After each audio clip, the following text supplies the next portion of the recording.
Hello, BookTube. Well, it's a bleak and barren Sunday. And for those of you who might be new to the channel, what that means is that it's a day when there's no mail, when there's no plop, plop, plop of packages at the front hallway.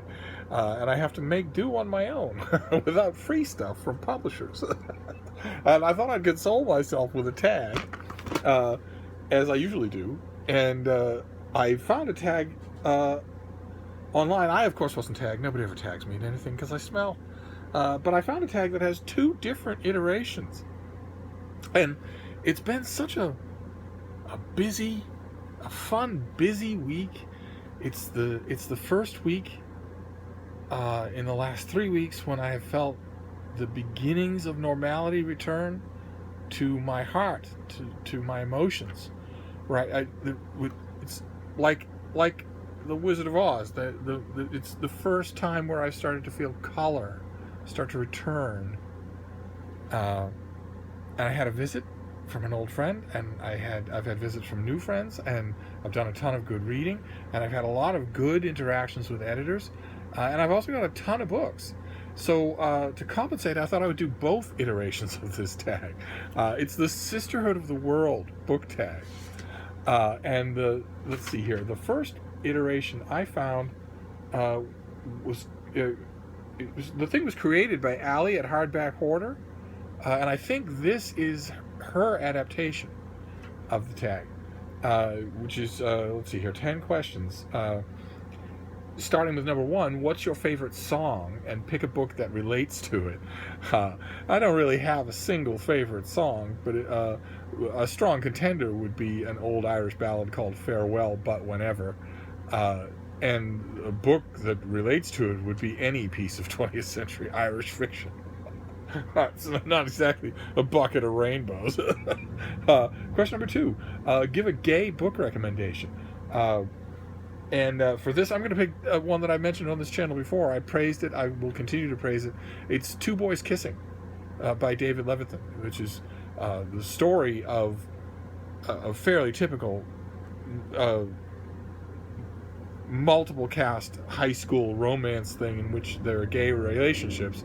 But the gimmick that elevates the whole thing is that it's narrated by a chorus of dead men, of men who died of AIDS. And never got a chance to live that kind of life. And the gimmick is very sentimental. It's very hokey. It shouldn't work, and boy, does it ever! Oh God, I love it. So I recommend that, even though it's YA. Question number 3 is, who is your favorite morally gray character? And this is not it won't be the only time that I think the question is very much geared for the YA readership. I think that's where this whole thing originated.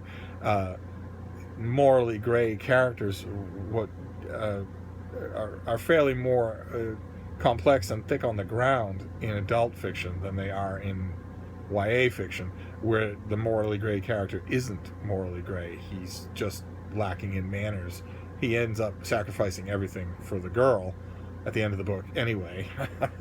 But I do have a candidate this time. It isn't from YA. It just happens to be on my mind. It's Jake Spoon from Larry McMurtry's Lonesome Dove, who is he's morally gray is one way of putting it. Also, another way of putting it is something that writers often when they write these characters, the morally gray characters could also be described with this word, which is weak. He's a weak character. Not poorly drawn, but just a weak character in terms of he never makes the right decision, never makes good decisions.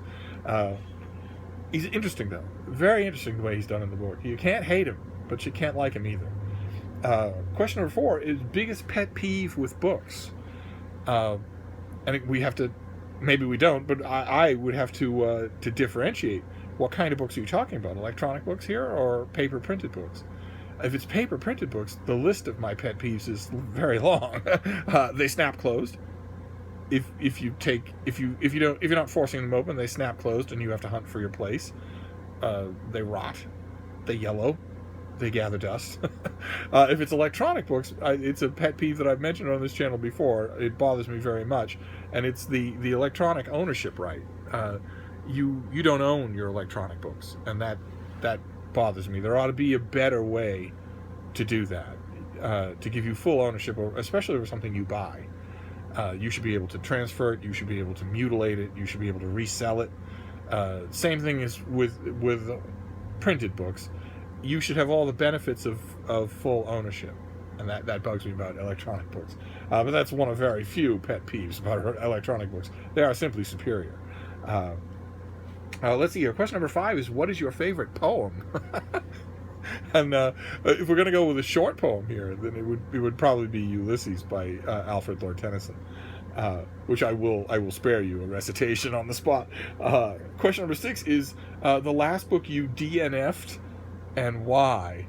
And that would be Jennifer Egan's first novel, Manhattan Beach, which I think comes out in the fall with an enormous amount of hoopla and to-do, because she wrote the grotesquely overpraised short story collection, A Visit from the Goon Squad. I have no idea what was happening there. I just sat back and watched it like some sort of multi-car highway crash.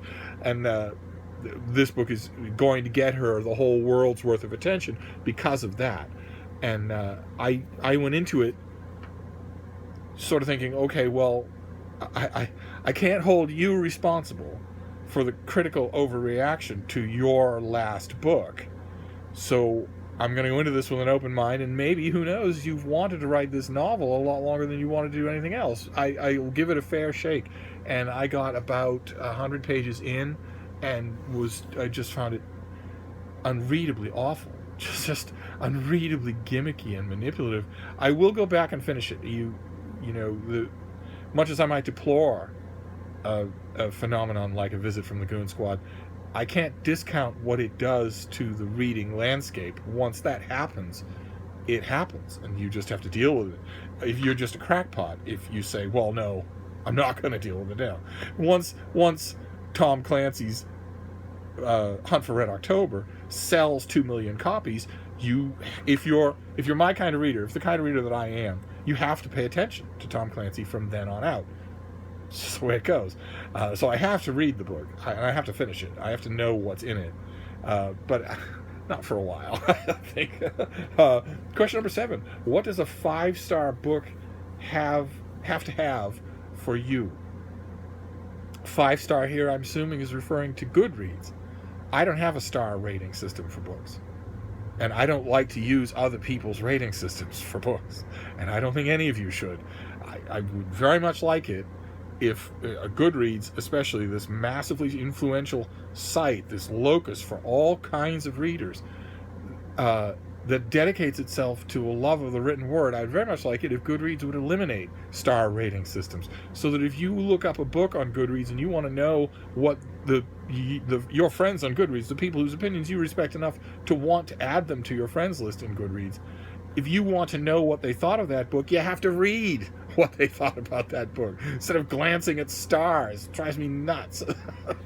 But if the question means an absolutely fantastic book, then actually, believe it or not, it's the same thing for fiction and nonfiction for me, which is total transportation.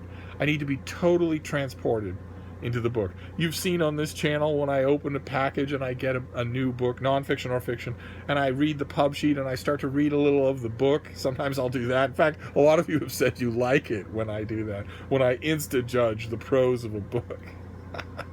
But you've seen, I will do that, and 9 times out of 10, something will yank me right out of the process. Something that some ineptitude will yank me right out of the process. And what I ideally love is when that doesn't happen.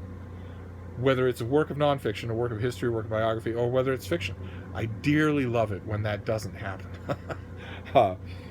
Question number 8. If you had to get a bookish tattoo, what would it be?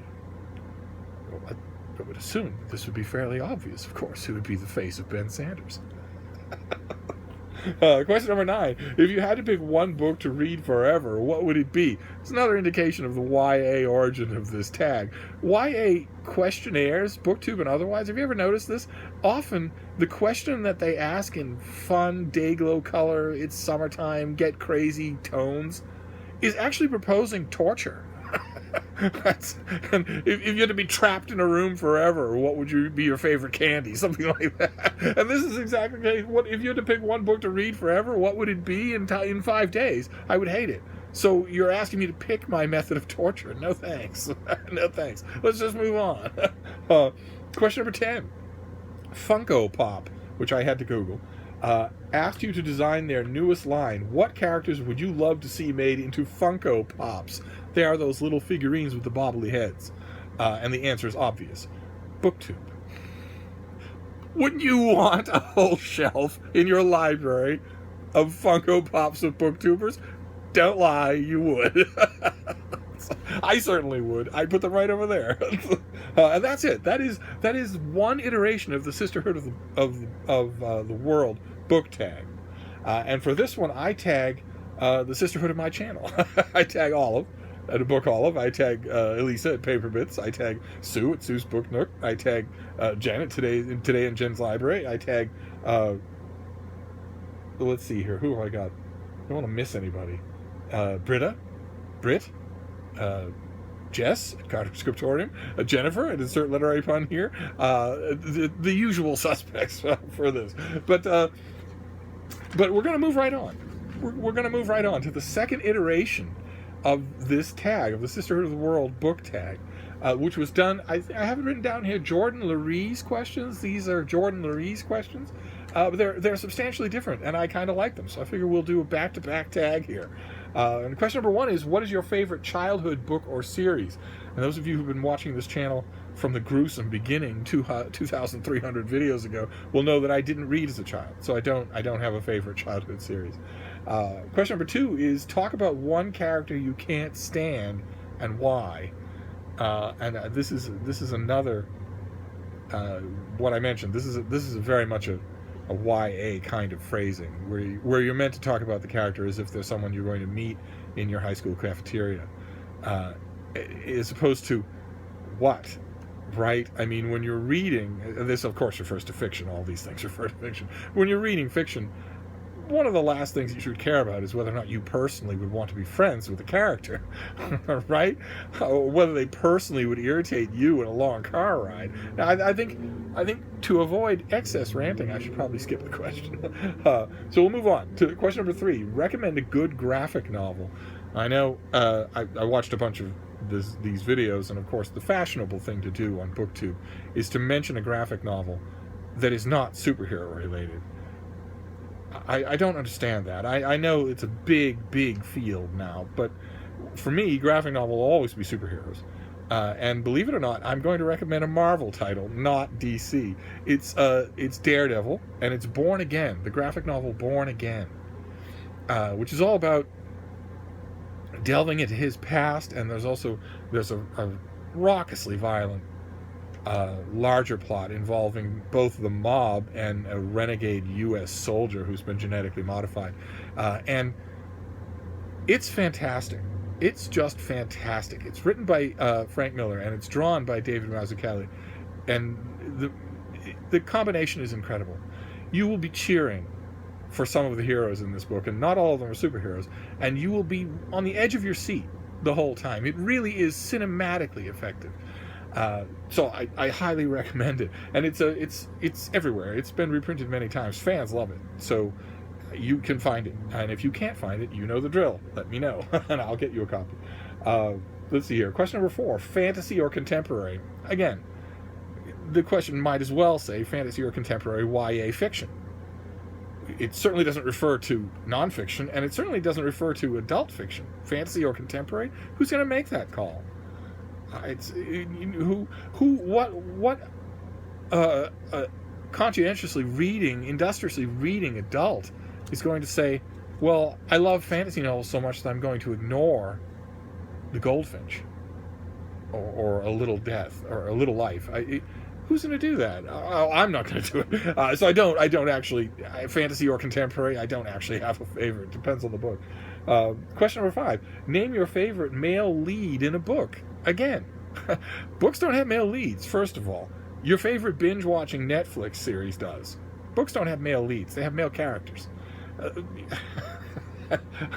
I'm supposed to mention some conflicted bad boy here who he drives me nuts. Oh.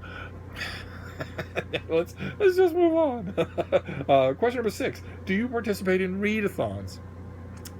I've thought about it, and I've come close to asking, but I don't really. They don't really make much logistical sense for me. I have a feeling that I'm not cut out for them at all. I have nothing to do but read. I have all the time in the world to read, and I've been doing it so much for so long that my reading muscles are in really good shape, so I read really fast. I tend not to be. I would be willing to bet I wouldn't be good company for a readathon. I just the athon part of it is kind of pointless for me. So no, I don't. I feel like I'm missing something, but I haven't found a workaround. So question number 7: what physical position do you usually read in? You're looking at it, baby. Sitting, propped up on pillows, either on my my 100-year-old bed here, or on the couch in the other room. Sitting, semi-recline, propped up on pillows. It's the way to go. Question number 8: do you take the dust jacket off while reading, or do you leave it on? Nowadays, I just tend to leave it on. If it's an older book that I'm reading that has a dust jacket, it's usually a dust jacket that I have reinforced. I made a couple of videos showing you how I do it. If the dust jacket's in fragile or crappy shape, I reinforce it with plastic tape so that it will last me the rest of my reading life. And if it's a new book, I still tend to leave the dust jacket on because the new books come to me for free. I'm not worried about damaging them. And I go through them so fast, usually in one sitting or one sitting and a half, that there's not much time or chance for the dust jacket to be ruined. And the underlying scenario of the question would be, do you take the dust jacket off to protect the book when you have it out and about? And that used to be a very important consideration for me, but it isn't anymore. It isn't anymore. I have an iPhone. I don't take books out and about anymore. My iPhone is fully charged. 5 days a week I do errands. I leave the house and I go out and I do errands in the outside world. And that involves some waiting for subways, that involves some waiting on platforms, that involves waiting just in general, all the interstices where you would be reading. Why would I lug one book and worry about leaving it somewhere, or spilling something on it, or forgetting it, or it disappointing, when I can make sure before I go that my iPhone is fully charged and it has 300 books on it? Why on earth would I do anything else? So the main thrust of the question, do you leave the dust jacket on even though you might damage it when you have it out and about, no longer applies to me, and I'm grateful for it. Question number 9: what book character would you dress as for Halloween? I don't really do the whole dress up for Halloween thing. Although one of the little honors of my life years and years ago was when one young person that I worked with at a bookstore went to a Halloween party dressed as me. At the time, I wore a gray sweater vest, a sleeveless sweater vest, most of the time. And my hair was a big mop of tangly gray, and it was, she went dressed as me, and there were pictures. I should see if I have one of those pictures. They were hilarious. She didn't. Also, it was mostly the bookstore crew that was at the party, so she didn't have to explain to anybody who she was dressed as. Let's see here. Question number 10: who's your favorite author to stalk on social media? I don't stalk any authors on social media, although if I really like an author's feed, I mean, if I go to them and I click on them and I like what I see, then I will subscribe. I don't expect them to even notice that I'm doing it. But I like energetic, inventive, clever, funny, thought-provoking feeds. I don't care who it is. So as a result, a lot of the people that I subscribe to or follow on Twitter are authors. That's fine by me. But not in a fanish way, not stalking. And that's it. That is the second iteration of the Sisterhood of the World book tag. And this time around, the people I want to tag for the second iteration are all dudes. There's Ben Sanders, Caleb, Indie Insomniac. There's Adam at Memento Mori. There's Just One Reader. And then my new favorites, Paperback Junkie and Steve Partridge, who have haven't been tagged enough by me. I will continue to tag them until they're bloody sick of it. And there you go. That's a double blasted book tag for this bleak and barren Sunday. And I'll be back soon with other bookish stuff. I won't be complaining, and I won't be doing book tags again today. So thank you, BookTube.